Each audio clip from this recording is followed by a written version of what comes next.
The giant alien ship hung in the sky above Seoul like a dark cloud. It had appeared 3 days ago, and the world had not been the same since. Captain Do-hyun stood at the window of the emergency command center, his hands clasped behind his back. Around him, military officers and scientists worked at computer stations, their faces lit by blue screens. "Any response to our messages?" Do-hyun asked. Dr. Jae-yun looked up from her station. "Nothing yet, Captain. They're receiving our signals, but they haven't answered." The room fell silent when the main screen flickered to life. A face appeared, not human. It had dark purple skin, 4 yellow eyes, and a mouth full of sharp teeth. Small horns lined its forehead.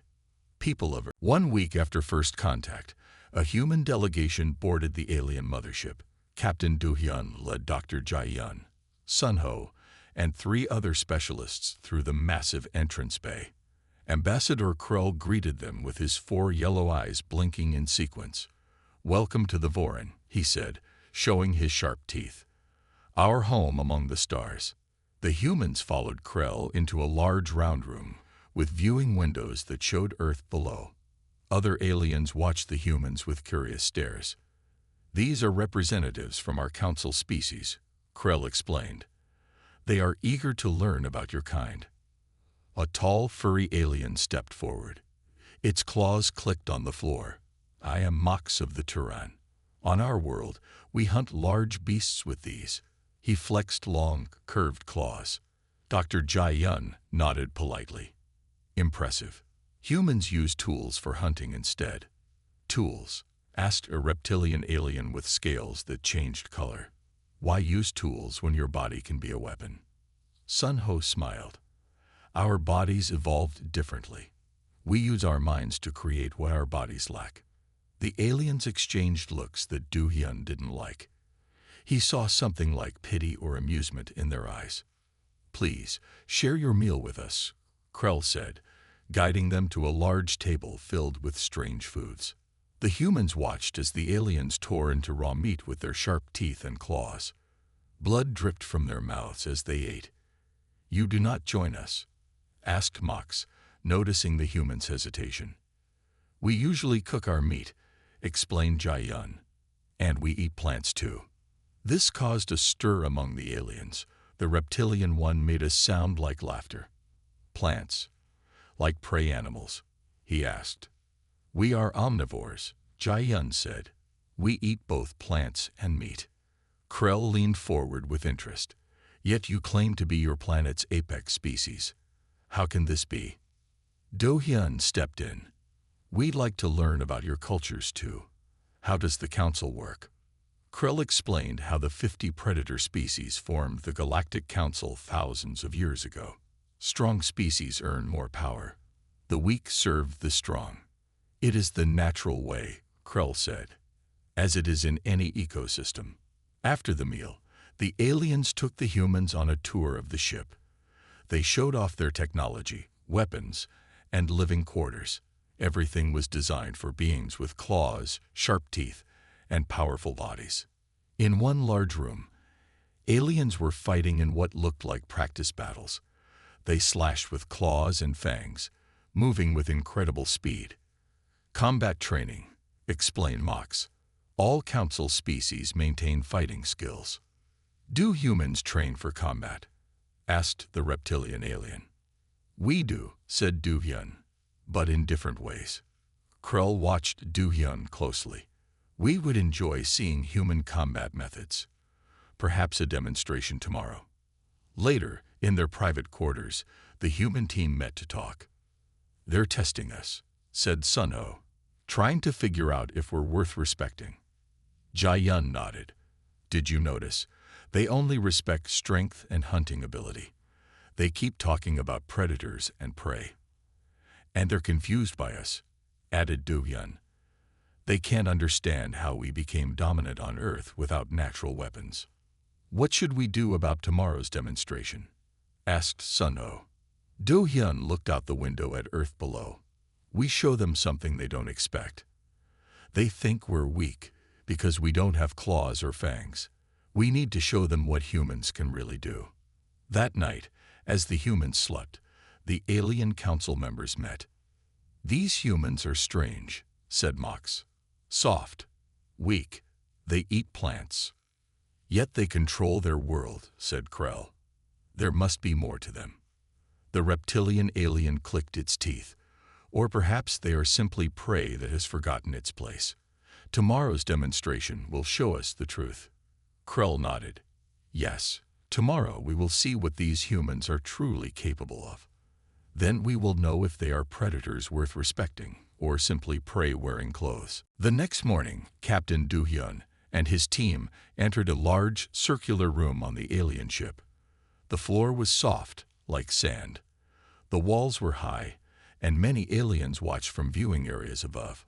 Ambassador Krell stood in the center with Mox and the reptilian alien named Civ. All three looked eager. "Welcome to our training arena," said Krell. "Today we share our combat skills, a friendly competition to foster understanding." Do-hyun noticed the hungry looks in the aliens' eyes. This was no friendly game. This was a test. "We accept," Do-hyun said. "What are the rules?" Krell explained the first challenge, a race across the arena, up a wall, and back. Simple enough, but clearly designed for beings with claws. Taiwan stepped forward to represent the humans. He faced Mox, the furry alien with long claws. "Begin," shouted Krell. Mox leaped forward with amazing speed. His claws dug into the sandy floor for grip. When he reached the wall, he climbed it quickly, using his claws like hooks. Taiwan ran differently. His feet seemed to barely touch the ground. At the wall, he didn't climb. Instead, he took 3 quick steps up the wall's surface, grabbed the top edge, and pulled himself over in one smooth motion. Mox won, but only by a few seconds. The watching aliens murmured with surprise. "Interesting technique," said Krell, studying Taiwan with new eyes. The second challenge was a test of strength. Minji, who was small but strong, faced Civ in a contest to move heavy stones across the arena. Civ picked up his stone with powerful arms and carried it easily. Minji couldn't lift her stone. The aliens started to laugh. But Minji didn't give up. She found a long metal bar, slid it under the stone, and used it as a lever. The stone moved easily. She finished just after Sive. "She used a tool," complained Sive. "You didn't say tools weren't allowed," replied Sunho with a smile. The third challenge was a hunting test. In a different room with trees and tall grass, Krell released small, fast creatures like rabbits. "Catch them with your hands only," said Krell. "No tools." Do-hyun knew this would be difficult. Humans weren't built for quick pouncing like the aliens. Dr. Jae-yun surprised everyone by stepping forward. The aliens watched, amused, as the small woman walked into the grassy area. Jae-yun didn't chase the creatures. Instead, she stood still and watched them for a long time. Then she began moving very slowly toward one creature, stopping whenever it looked at her. Over many minutes, she got closer and closer. The creature seemed to forget she was there. Then, with one quick move, she grabbed it. The aliens were stunned. "How did you do that?" asked Mox. "You have no speed, no claws." "Patience," said Jae-yun. "Observation. Understanding your prey's behavior." Krell looked troubled. "You hunt differently than we expected." The final challenge was direct combat. Krell invited Do-hyun to fight Mox in the center of the arena. "No weapons," said Krell. "Just natural abilities." Do-hyun faced Mox, who stood a head taller and had sharp claws and fangs. The fight began. Mox leaped at Do-hyun with incredible speed. But Do-hyun wasn't there. He had moved aside at the last moment. Again and again, Mox attacked. Do-hyun didn't try to match the alien's strength. He dodged, redirected Mox's force, and used the alien's weight against him. Finally, Do-hyun saw his chance. As Mox charged, Do-hyun dropped low, swept the alien's legs, and knocked him down. Before Mox could rise, Do-hyun had him pinned in a way that made his claws useless. The room fell silent. Later, in their quarters, Sunho grinned. Did you see their faces? They didn't expect us to do so well. They still think we're weak, said Do-hyun. But now they're confused. I heard them talking, said Jae-yun quietly. Krell has proposed a new test. They want to take us hunting on another planet. Do-hyun nodded. Good. It's time to show them what humans can really do. The small alien ship landed on a planet covered with thick forests and open plains. The air smelled fresh but strange. 2 suns hung in the purple sky. Captain Do-hyun stepped out with Ta-won and Minji. They had been chosen for the hunting challenge. Ambassador Krell followed with Mox and Seiv. Welcome to Planet Vex, said Krell. A perfect hunting ground. The prey here is dangerous and smart. Mox grinned, showing his sharp teeth. We hunt the krill beast. Fast, strong, with thick armor. A true test for any predator. The aliens wore only light clothes. They needed no protection with their tough skin and natural weapons. The humans wore simple clothes too, but each carried a small backpack. What's in there? Asked Siv, pointing to the packs. Just basics, said Do-hyun. Water, some tools. Krell nodded. You may use simple tools. We will use only our natural abilities. The challenge is fair this way. Do-hyun wasn't sure about fair, but he nodded. The hunt began at midday. The 2 teams would separate and meet back at the ship after catching a krill beast. The humans watched as Krell's team ran into the forest, moving with powerful speed. They think we can't keep up, said Minji. Let's show them something different, replied Do-hyun. Instead of running after the aliens, the humans studied the ground. Minji found tracks leading to a watering hole. Krill beasts drink here, she said. See the heavy prints, and look at the height of those bite marks on the trees. Ta-won looked up at the sky. The second sun will set soon. If these animals are like earth creatures, they'll come to drink before dark. The humans found a good spot near the water and made a simple trap using vines and fallen logs. Then they waited, hidden in the trees. Hours passed. The aliens were nowhere to be seen. As the second sun began to set, a large animal came to the water. It looked like a mix between a rhino and a bear, with thick armor plates on its back. The humans stayed perfectly still. The beast drank water, then walked right into their trap. The vines snapped tight around its legs, and it fell with a loud cry. Before it could break free, Ta-won threw a net over it. The 3 humans worked together to secure the animal. Now comes the hard part, said Do-hyun, getting it back to the ship. They built a simple sled from tree branches and rolled the tied-up beast onto it. Using more vines as ropes, they began pulling the heavy creature through the forest. It was hard work. They were sweating and tired when they finally reached the clearing where the ship waited. But the aliens weren't back yet. The humans secured their catch and sat down to rest. Night fell, and one moon rose in the sky. Hours later, they heard sounds from the forest. Krell, Mox, and Siv appeared, looking tired and scratched. They stopped in shock when they saw the humans and their captured beast. How is this possible? Asked Krell. We've been hunting all day and night.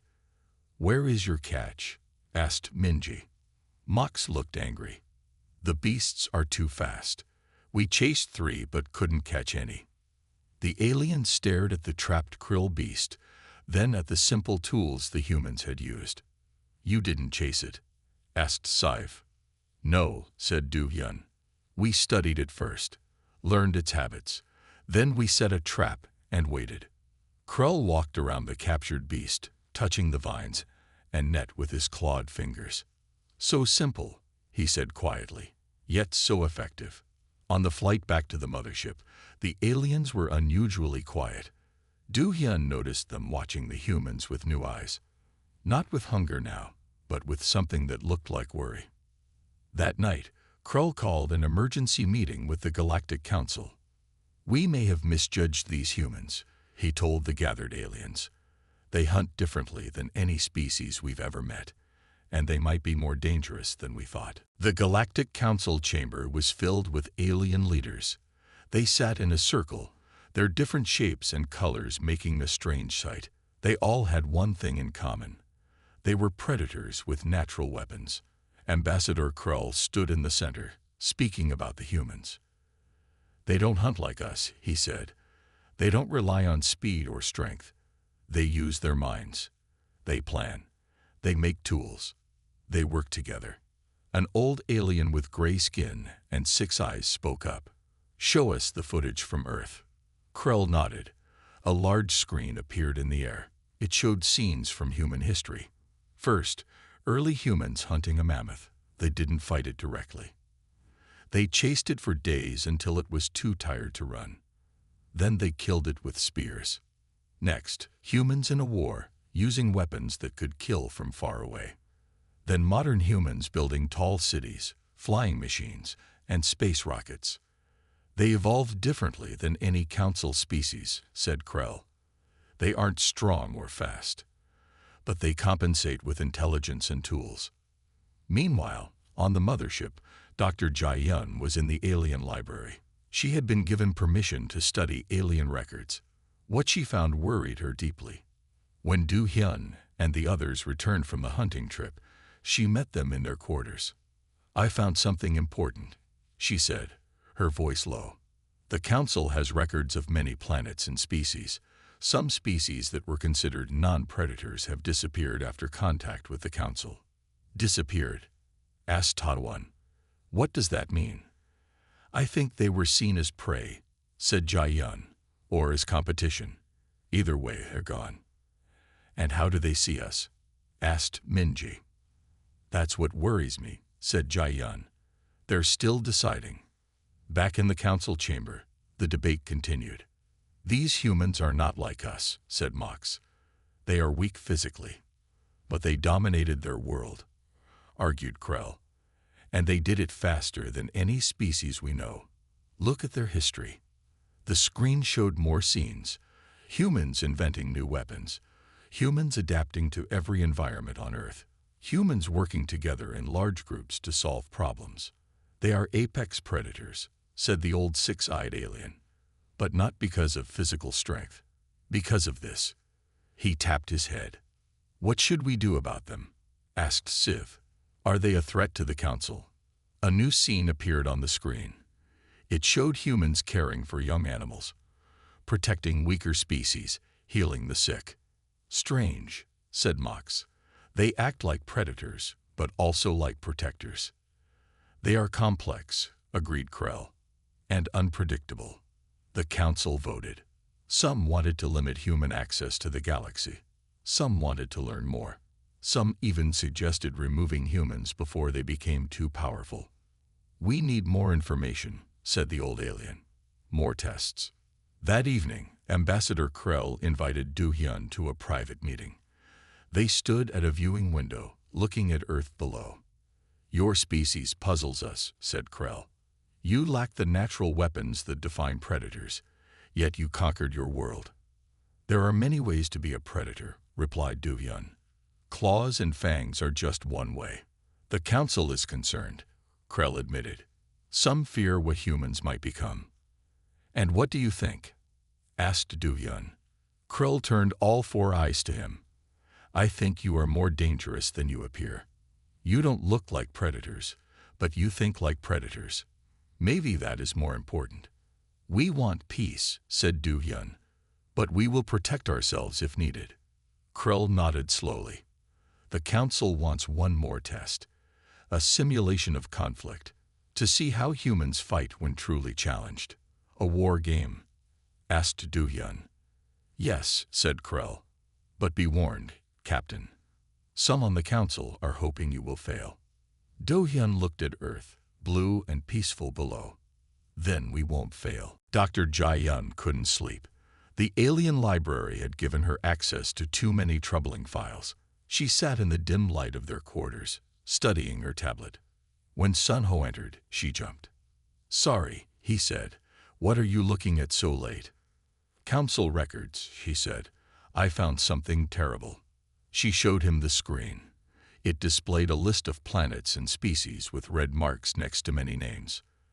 "These are worlds the Council has visited," she explained. "The red marks are species that were classified as contained or removed." Sunho sat down heavily. "How many?" 23 species in the last 100 years. Meanwhile, Taiwan had made his own discovery. He had befriended a young alien crew member who maintained the ship's smaller vessels. Through this friendship, Taiwan gained access to flight records. He found Du Hyun in the training room. "Captain, look at this," he said, showing his findings. "Council ships have visited Earth's solar system before. Many times. They've been watching us for decades." Do Hyun's face darkened. "They never mentioned this." "There's more," said Taiwan. "Some ships went to Mars. I think they may have a hidden base there." The next morning, Captain Du Hyun requested a meeting with Ambassador Krell. They met in a private room with no other aliens present.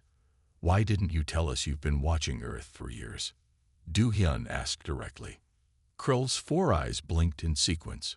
"I see your people have been exploring our records." "Answer the question," said Du Hyun. "The Council studies all potentially intelligent species," said Krell. "It is standard procedure." "And what about the species you've contained or removed?" asked Du Hyun. "Is that standard procedure too?" Krell stood very still. "You've been busy. What happens to species the Council decides are threats?" Krell walked to the window.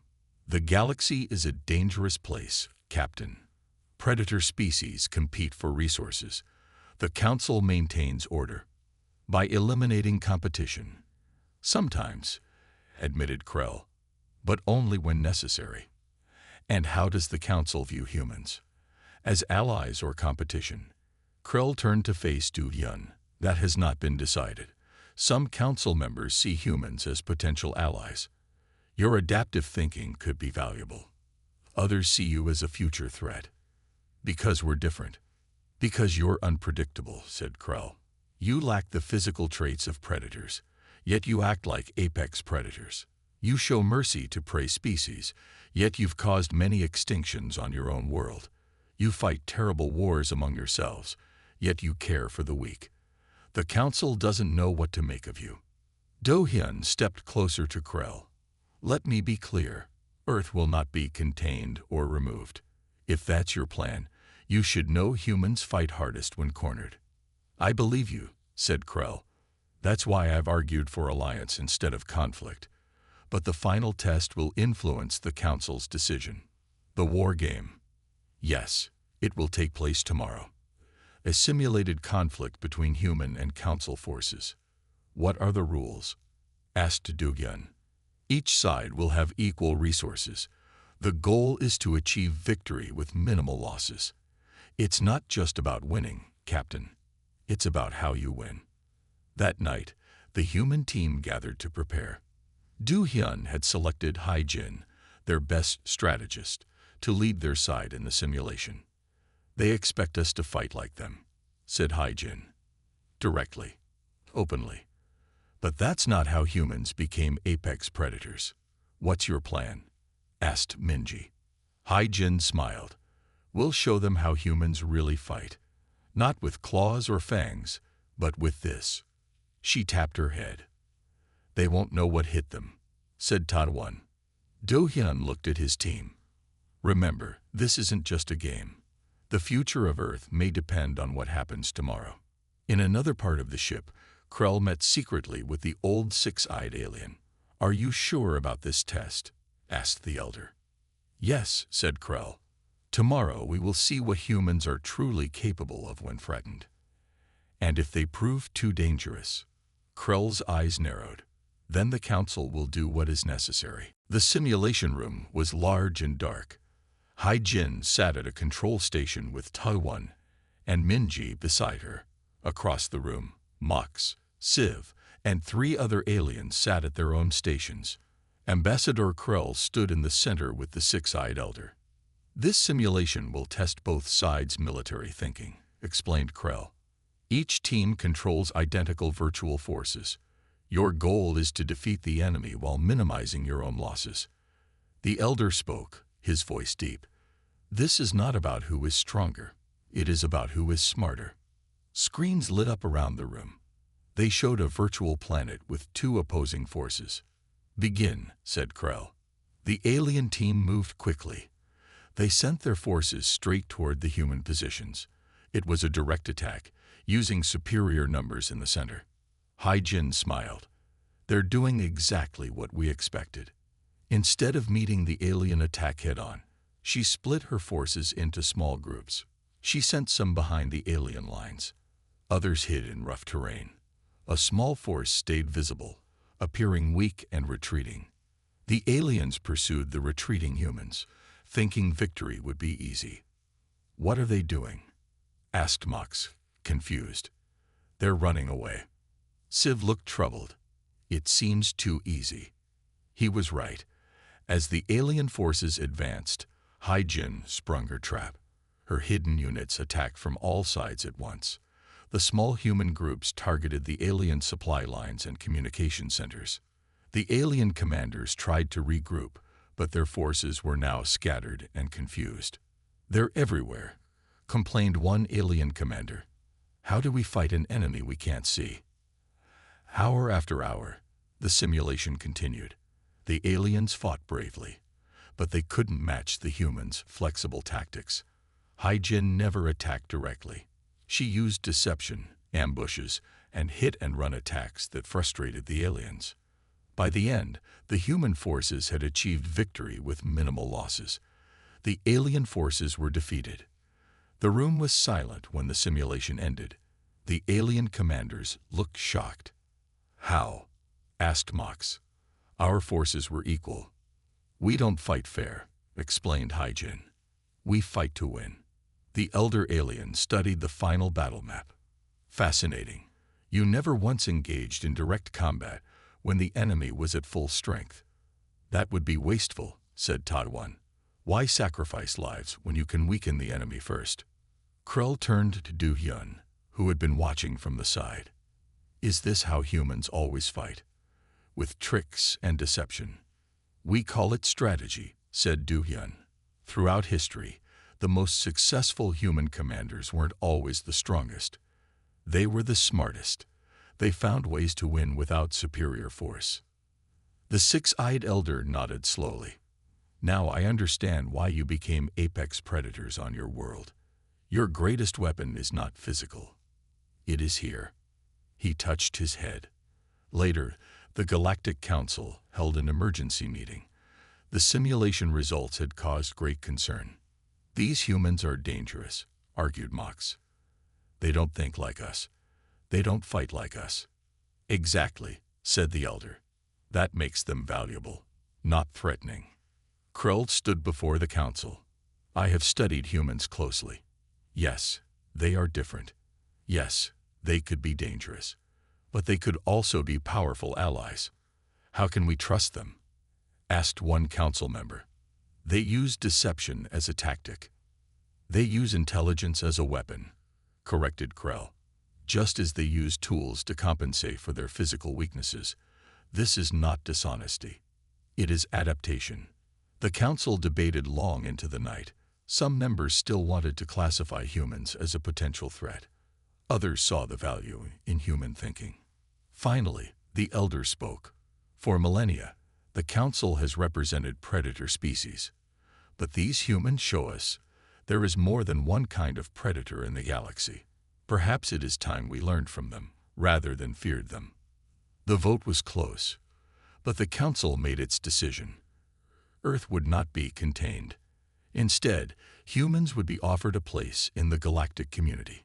When Krell brought the news to Do-hyun, he added one warning. Not all council members agreed. Some still see humans as a threat. You have proven yourselves as apex predators in your own way. Now you must prove you can be trusted. 1 week after the simulation, Captain Do-hyun stood in a large meeting room on Earth. World leaders sat around a table, their faces serious.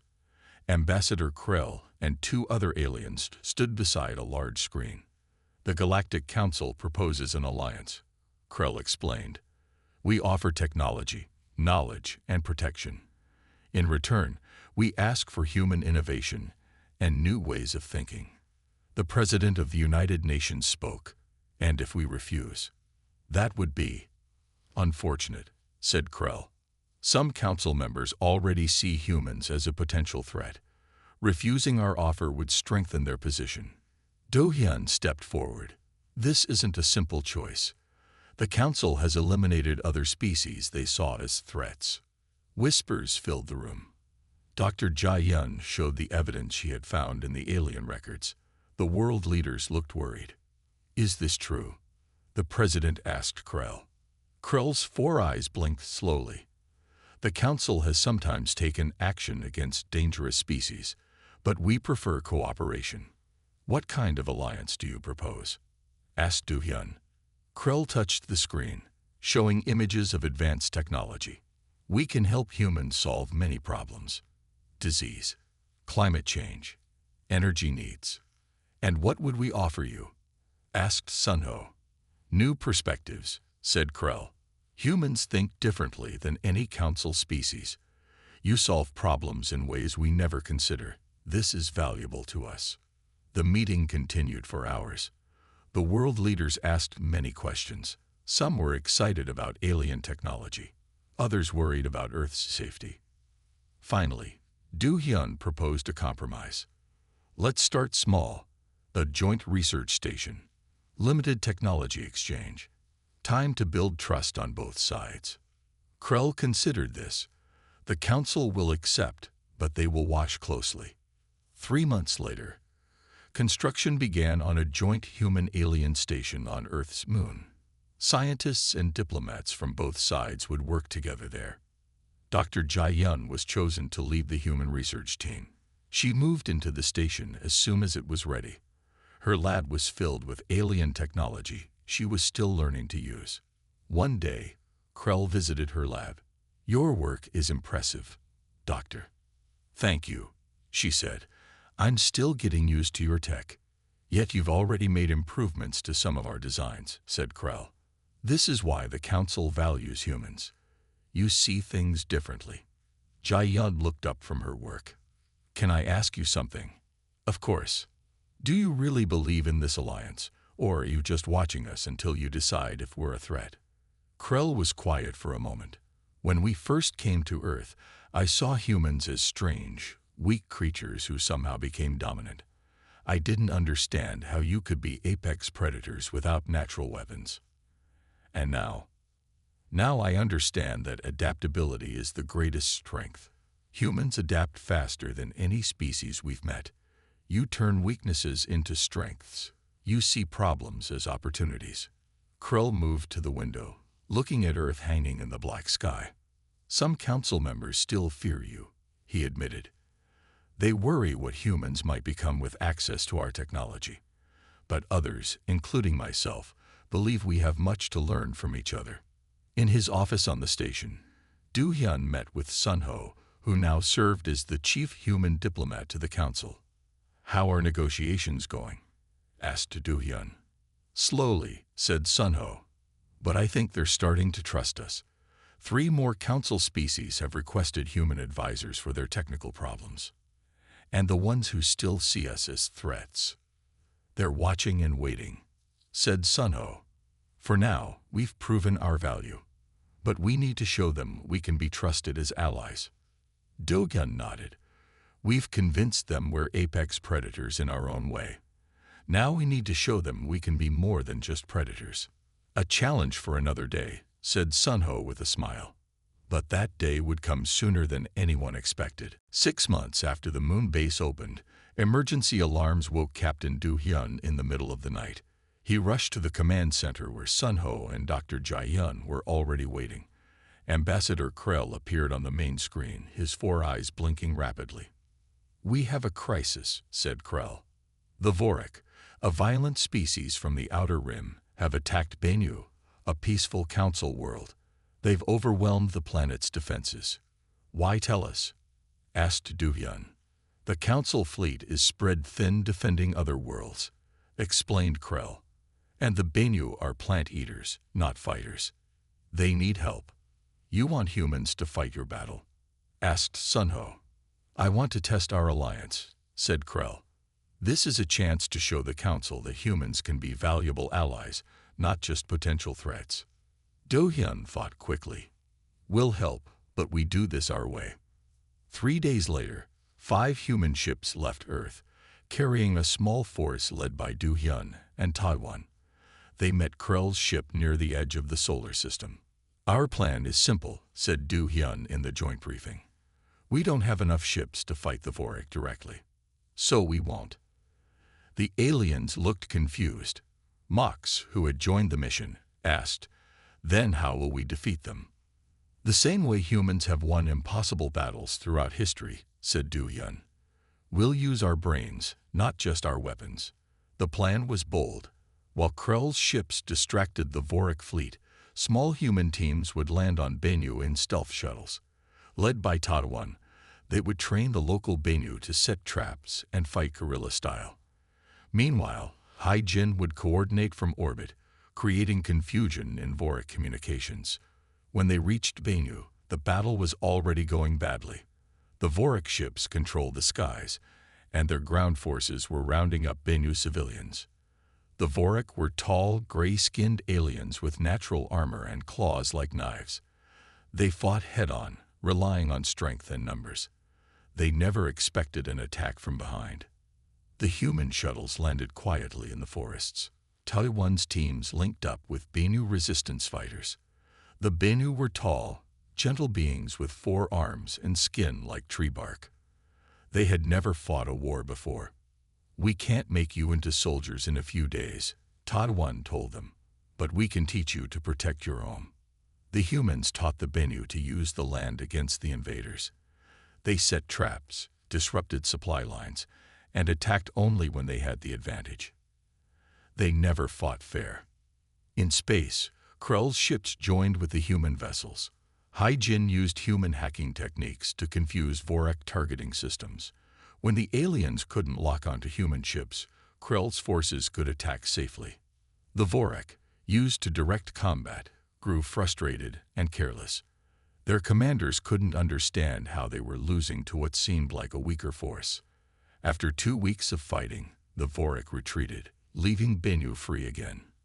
In the celebration that followed, the six-eyed elder arrived from the council homeworld. He met with Do-hyun, Krell, and the Bennu leaders. You have shown us something important, the elder told Do-hyun. For centuries, the council believed that apex predators must have natural weapons, claws, fangs, poison. We judged species by their physical strength. That was your mistake, said Do-hyun. True apex predators adapt. They use whatever advantages they have. Humans became dominant on Earth because we turned our weaknesses into strengths. The elder nodded. The council has called a special meeting. We wish to offer Earth full membership, the first for a species without natural predator traits. 1 month later, Captain Do-hyun stood in the Great Hall of the Galactic Council. Representatives from 50 alien species watched as humans were formally welcomed.